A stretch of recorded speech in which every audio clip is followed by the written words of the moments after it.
Welcome back, everybody, for another deep dive. Uh-huh. Today, we are going to be looking at identity and self-acceptance. Oh, that's a big one. Yeah, it really is. And we're going to be using Lee Kofman's memoir, Split, as our guide. Okay, Have you heard of this one? I have. Yeah, I'm really excited to talk about it. Yeah, you know that feeling of just being comfortable in your own skin? Oh, yeah. All those messy pieces included? Like, Right. how do we even get there? Yeah. Well, Kaufman tackles all these questions, like, head-on through her own experiences of living with visible differences. Mm-hmm. And she really digs deep into those societal expectations Yeah. that I think we all face. Exactly. And it gets Pretty real. pretty real. It Yeah. gets pretty thought-provoking. Yeah, definitely. Yeah. What I think is really core about Split is that Kofman doesn't just tell her story. Right. Like, she unpacks the psychology behind it. Okay. And one of her central ideas is this whole concept of fractured selves. Almost where, like, our bodies can feel like separate entities Okay. with their own identities. Wow. Yeah. It's a really interesting way to put it. Yeah. It makes me think of times when, like, say, my work self Right. feels totally different from who I am, like, with friends or Totally. with family. Right. It's like we're always juggling all these different versions of ourselves. Yeah, and Kaufman shares this really poignant anecdote Okay. from her childhood where she realizes that her body, Mm. marked by scars and burns, Okay. doesn't fit the mold. Right. And this experience really set her on this lifelong journey Wow. of grappling with what it means to feel whole Right. when you feel so divided. When you feel so divided. Yeah. You know, I think what's so relatable about that is that it doesn't have to be about, like, physical differences, right? We all have those internal scars or Yes. insecurities that can make us feel fragmented. Yeah, absolutely. So have you ever felt like a certain part of yourself was holding you back Oh, for sure. from fully showing up for Definitely. the world? Absolutely. Yeah. And Kaufman doesn't shy away from talking about the role society plays Right. in amplifying these feelings. Right. She really digs into how societal expectations, Okay. especially around appearance, Mm-hmm. can make those internal fractures even deeper. It's like we're constantly bombarded with messages about how we should look or act. Right. It's so easy to internalize those pressures without even realizing it. For sure. Kaufman specifically talks about beauty standards Mm-hmm. and how they impacted her, Yeah. especially with her scars and disabilities. Right. And it's almost like those standards make you feel like an outsider if you don't fit in. Yeah, and this is where it gets really interesting. Okay. Kaufman argues that those societal pressures Yeah.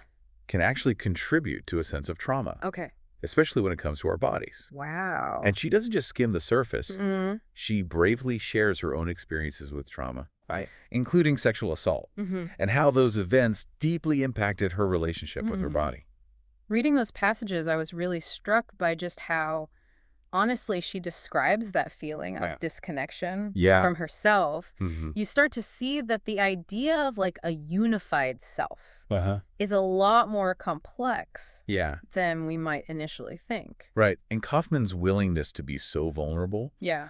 about these experiences, I Yeah. think makes Split much more than just a personal story. Right. It shines a light on a reality that so many people face. For sure. Trauma leaves its mark, Yeah. and it can shape how we see ourselves Right. and how we move through the world. It's a good reminder that healing is a journey. Definitely. And Split doesn't leave us in a place of despair. Right. Kaufman actually offers a kind of roadmap Okay. for how we can begin to heal Mhm. and come to terms with those different parts of ourselves. And what I find so valuable is that she goes beyond just theory. She talks about her own personal journey Yeah. of self-discovery, Mhm. including the role that therapy played Right. in helping her understand Mhm. those feelings of fragmentation. You know, that really resonated with me. Yeah, Therapy can be such a powerful tool definitely. for processing trauma Mm-hmm. and piecing together those fragmented parts of ourselves. Yeah. And Kaufman's openness about her own experience Yeah, makes it clear that seeking help is a sign of strength, absolutely. not weakness. One of the key takeaways here, Okay. even if you haven't faced the same types of trauma as Kofman, Yeah. is the importance of self-reflection. Right. Taking the time to really examine those parts of ourselves Mm, we might be hiding from. yeah.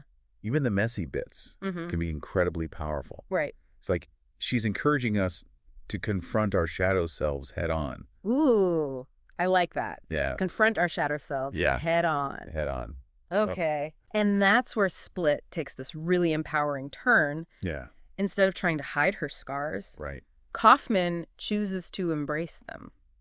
Right. Like both literally and figuratively. Uh-huh. It's like she's reclaiming those parts of herself Right. that society might deem as flaws. And what's so powerful about this Yeah. is that it becomes a source of strength for her. Okay. By rejecting those societal norms. Yeah. And choosing to celebrate what makes her unique. Yeah. She finds a whole new level of self-acceptance. It really challenges us as readers to consider what we might be holding back. Absolutely. What are those parts of ourselves that we try to hide? And what would happen if we embrace them instead? You know, it reminds me of the Japanese art of kintsugi. Okay. Where broken pottery is repaired with gold, highlighting the cracks instead of disguising them. Okay.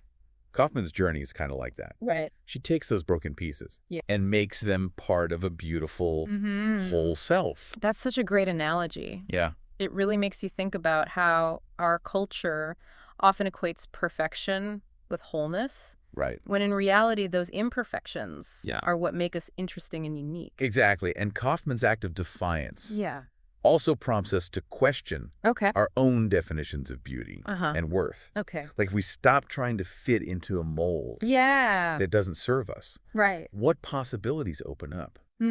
Could embracing those differences actually lead to a deeper sense of belonging? That's a really thought-provoking question. Yeah. It makes me think about how when we try so hard to conform, it can actually lead to isolation. For sure. But when we embrace our authentic selves, flaws and all, it creates space for genuine connection with others. Absolutely. And Split goes beyond just Kofman's individual journey. Okay. It also explores how those different roles we play in life, like becoming a mother, can further impact our sense of self. This is something I think a lot of people can relate to. Definitely. Even if they're not parents. Yeah. We all wear different hats. For sure. At work with family and our social circles.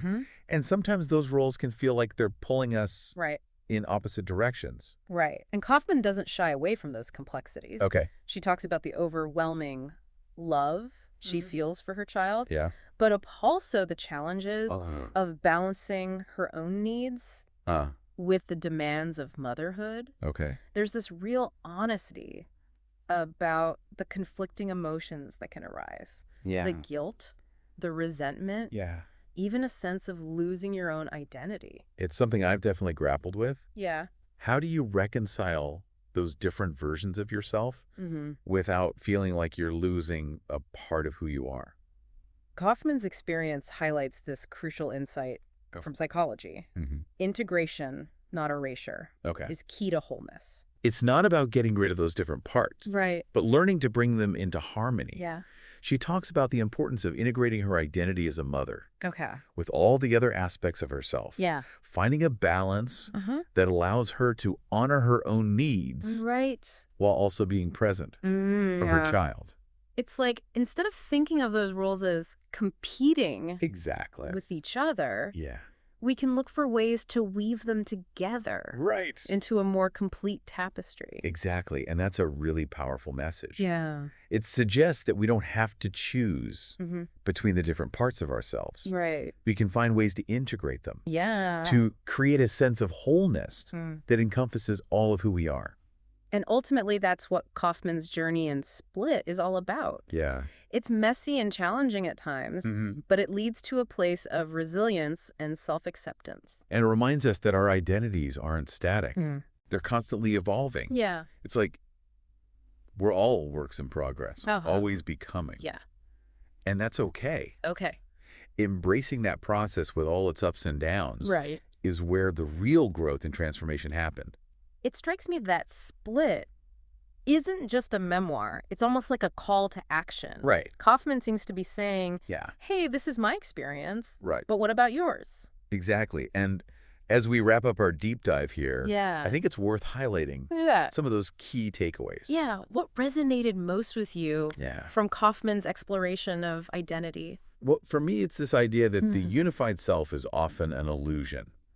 Right? Like, we're all made up of these different parts. Yeah. Shaped by our experiences, our relationships, even those roles we play in life. Right. And those parts can sometimes feel like they're at war with each other. It's such a relatable struggle. Oh, it is. But instead of trying to suppress or deny those parts of ourselves, Yeah. Kofman shows us the power of embracing them. Absolutely. Messiness and all. It's about acknowledging those vulnerabilities, celebrating what makes us unique, and finding a way to integrate those different facets into a more whole, authentic self. It's like she's giving us permission to just be ourselves, even the parts we might have been trying to hide. And in doing so, she reminds us that we don't have to go through this journey alone. Right. And she highlights the importance of self-reflection and seeking support when we need it, whether it's through therapy, journaling, or connecting with others who understand. Having that support system can make such a huge difference in our journey towards self-acceptance. It's about recognizing that seeking help isn't a sign of weakness. Right. It's actually a sign of courage. Absolutely. And a commitment to growth. Yeah. And ultimately, that's what Kofman's story embodies. Okay. The courage to confront those difficult emotions, to challenge societal norms, and to embrace the full complexity of who we are. So I guess that brings us to like a final thought. It does. Something for you, our listener, Yeah. to ponder as you continue on your own journey Right. of self-discovery. What one small step Yeah. could you take today Okay. to move towards greater self-acceptance? Maybe it's finally starting that therapy session you've been putting off, or having an honest conversation with a trusted friend. Yeah. Or perhaps it's as simple as looking in the mirror and saying, I accept you just as you are. Flaws and all. Flaws and all. The journey to wholeness starts with a single step. Right. Take that step. Absolutely. And remember, you are not alone. You're all navigating the complexities of identity and striving for that sense of wholeness. Right. And as Kofman so beautifully demonstrates, the journey itself is where the real growth and transformation happen. I love that. So embrace the journey. Embrace your complexities. And keep exploring what it means to be fully authentically used.